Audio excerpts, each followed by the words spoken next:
Donc, si vous permettez, il faut encore une fois reprendre rapidement, parce qu'on a loupé une partie de votre témoignage. Donc, vous avez dit, au début, puisque vous êtes de nature réservée, Oui, et puisque on supposait que vous n'étiez pas juive, oui. on prenait des précautions en demandant à votre mari, est-ce qu'on peut lui parler, On peut parler devant elle. C'est ça, c'est ça. Ouais. Et vous m'avez aussi raconté que la difficulté d'aller d'un pays à l'autre, d'Algérie et puis en France, et puis il y avait votre mari qui rêvait éventuellement d'aller en Israël. Pour vous, c'était un peu beaucoup de changements. Oui. Qu'est-ce qui est tellement différent quand on vient d'Algérie vers le sud de la France pour vous? Qu'est-ce qui vous a... Je connaissais personne, j'étais dans un bar tabac, journaux, pizzeria, tout ce monde. Vous n'avez jamais connu? Non, j'ai connu un petit peu le bar, Oui. parce que mon frère était à la territoriale en 57 déjà. Vous savez, la territoriale, c'était l'armée qui allait garder les fermes le soir. On commençait les attentats en 57. Ça, oui. Alors, Une sorte de protection de... Oui, 2 fois par semaine, je crois qu'il était de service. Oui. Et moi, j'allais le remplacer à partir de 7h jusqu'à 9h, par exemple, dans son bar, à la caisse. Mais je ne servais pas. J'étais là à la caisse. Donc, c'est à la fois un monde inconnu, mais on parle le français. C'est la grande ville par rapport au petit endroit où vous étiez. Oui. Puis servir du vin et se vendre des cigarettes, c'était pas mon... Ah non. Non. Et puis après, je suis devenue une grande commerçante. Ah bon.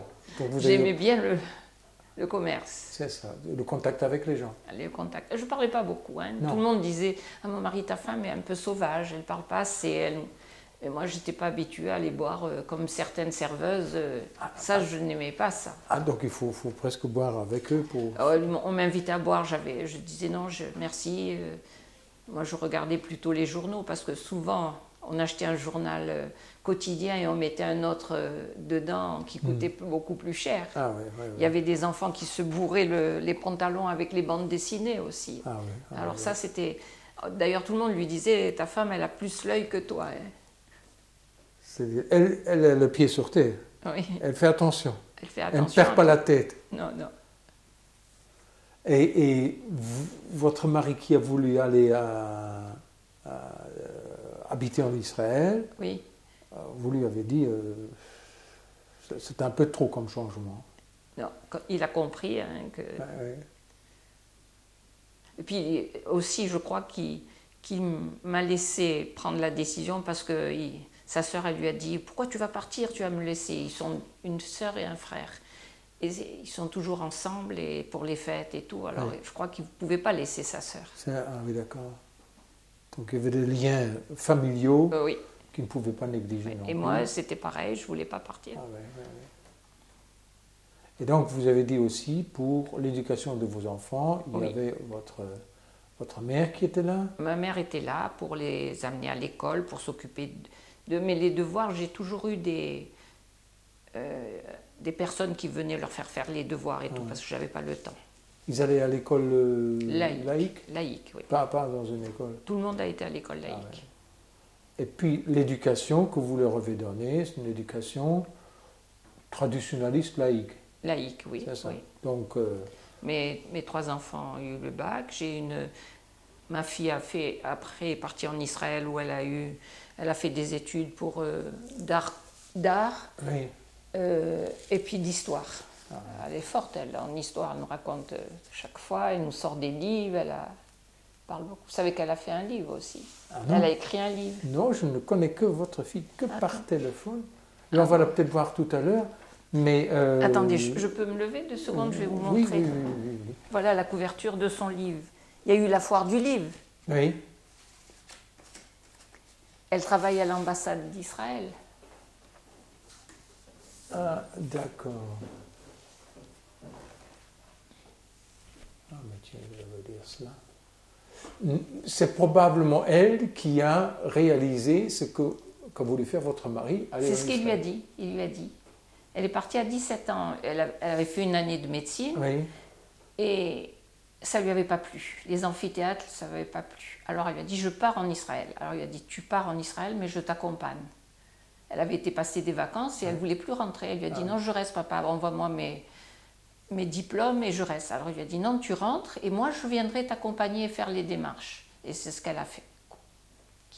Moi, je suis restée travailler, il est venu. Voilà. Et elle a vécu 20 ans, plus de 20 ans en Israël. Mais elle n'est pas restée. Non, elle n'est pas restée parce que son mari a un travail qui n'est pas... Il travaille pour une boîte israélienne, mais pas en Israël. Il y a toujours le mari qui empêche oui. d'y aller. Elle fait même lui aussi. Non, mais pardon, pas toujours. Là, c'est le cas du mari, et chez vous, c'est le cas de l'épouse. Mais lui, je suis sûre qu'un jour ou l'autre, ils retourneront. D'accord. Israël, pour eux, c'est... Ah oui, d'accord. Ouais. Même les enfants, quand ils venaient en vacances en France, ils nous ont dit, la France, c'est bien, mais Israël, c'est mieux. Ah oui. Il y a toujours une Pourtant, il y a un fils qui étudie à Boston, une fille qui est à Londres. Ah oui. Ah, mais là, vous êtes typiquement juif. Ils sont un peu partout répartis dans le monde. Est-ce que, au cours de votre vie là, à Aix, en Provence, la relation avec les Français, les non-juifs, est comment? Non, après, on faisait des fêtes, ils étaient là et tout. Non, après, à Aix, non, on n'a pas eu de problème. D'accord. Jamais. À Aix, on n'a pas eu de problème. Et aujourd'hui, vous faites un peu l'aller-retour entre à la fois Bruxelles, Aix et puis aux États-Unis. Mais je suis à la Viso aussi. Je m'occupe de la Viso. Ah oui. En France, je m'occupe de la Viso. Tiens, dimanche, on va aller à la Viso de Bruxelles. Ah oui, d'accord. Parce que ma fille doit dédicacer son livre. C'est quoi encore la Viso? Parce que je connais le nom. C'est pour les enfants. C'est le service qu'on fait pour les enfants, pour les écoles. Ah d'accord. On les aide, on ramasse de l'argent.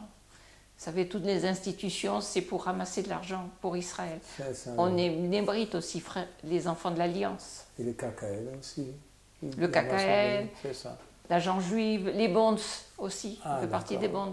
Ah d'accord. Là, il y a un voyage. On va partir au mois d'avril parce qu'il y a un voyage avec les bonds.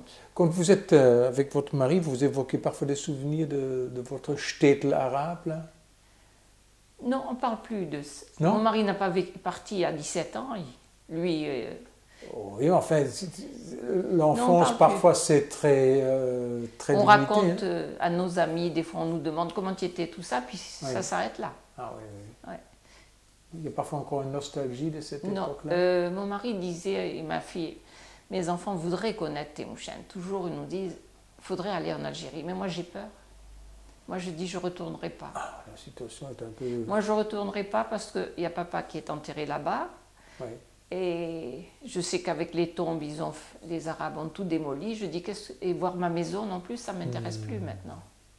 Je dis, moi, je ne veux pas donner d'argent aux Arabes. Voilà mon rapport. Et vous, votre famille est toujours habitée dans cette contrée-là? Ou est-ce qu'il y a des ancêtres qui sont venus de plus loin? Mes grands-parents paternels étaient de Tlemcen. C'est toujours une région, toujours l'Algérie. Et mon grand-père, je ne me souviens pas d'où il vient. Il était blond, on dit qu'il venait d'Alsace, mais je ne sais pas. Mais les Juifs qui ont habité là-bas sont originaires de l'Espagne? En principe, c'est des gens... Ce sont ceux qui ont été chassés par Isabella catholique. Oui, les catholiques. Ah oui, mais là, vous n'avez pas su remonter. Non, là, j'ai pas. Ma fille est en train de faire son... l'arbre. Oui. Ah, ouais. On l'avait fait, puis elle a perdu. Quand elle était en Israël, elle ne sait pas au déménagement si elle a perdu quoi. Alors elle est en train de le refaire. D'ailleurs, elle est venue aux archives d'Aix, où on a tout. Et vous vous sentiez comment aujourd'hui? Juif de France, la Belgique non, ou européenne, ou je ne sais pas. Européenne et juive en même temps. Ouais. Voilà, européenne et juive. On est des Français juifs. Donc vous vous sentez quand même comme d'abord appartenir à l'ensemble de la communauté juive en France. Oui.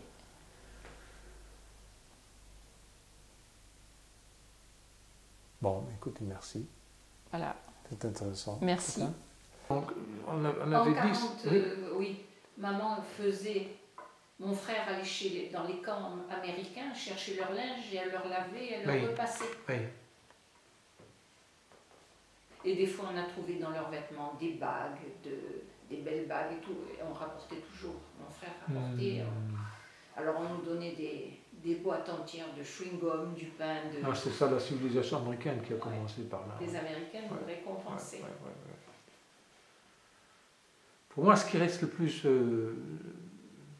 enfin, ça c'est très, très personnel, mais... bon, en Europe, l'affaire est claire. Malheureusement, c'est que on isole, on dépouille, on déporte, on assassine. Oui. Mais une France de Vichy transpose tout cela, même à un pays géographiquement relativement loin, avec sa conception antisémite, etc. C'est ça qui est extraordinaire. Mais si les Américains n'étaient pas rentrés, on aurait subi beaucoup de choses, parce que les Allemands étaient déjà presque en Tunisie. Oui, c'est ça. Et encore, les Français nous disaient, faites attention, les Américains vont vous lancer des bombes. Oui. Quelle affaire. Merci en tout cas. Ponctuel, comme moi. Date, la même date. On fait le même DVD, m'a dit le monsieur.